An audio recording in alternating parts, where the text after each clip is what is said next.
O ito, wala nang intro. Error 52. Honda Beat FI, error 52. 1, 2, 3, 4, 5. Dalawang mabilis. 1, 2. 5-2, error 52. Ayan na, baklas na upuan. Check na natin. Check na natin wiring. Error 52. Na-connect siya sa sa stator. CKP. Try natin i-test yung connection dito sa CDI ay sa computer box to stator. Kung mayroong putol na wire. Tanggalin na natin computer box.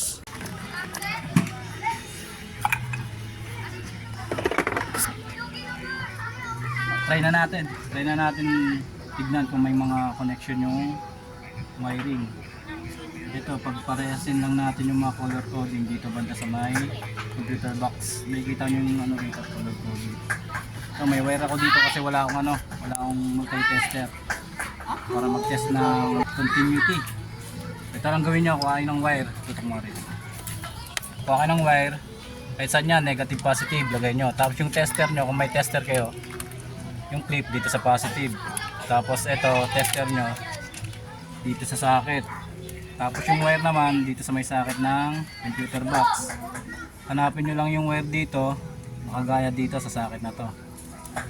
Try natin tong green. Dito sa may socket ng ECU. Ito yung kulay green sa unahan. Tutusukin natin yung wire. And dito naman sa may tester, dito sa may socket, yung kulay green. Ito, kulay green, pinakauna. Yun. Pag umilaw yan, ibig sabihin goods yung connection niya. Hanggang dito sa socket ng computer box, hanggang dito sa socket. Papuntang stator. Next natin, test yung brown. Lahat ito i-test natin, itong wire na to, itong brown. Tapos trace nyo rito kung ano yung brown dito sa may socket ng computer box. Ito sa pangalawa, tester rin natin dito. Ayan yun, yung Goods. ano. Itong tatlong wire natin nakita. Ito ang walang connection.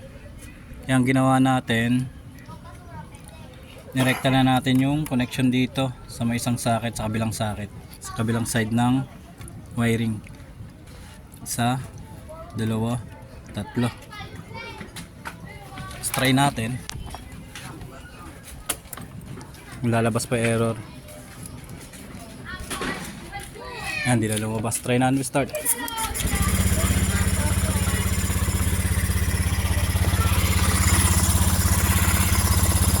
Okay na, may start na siya.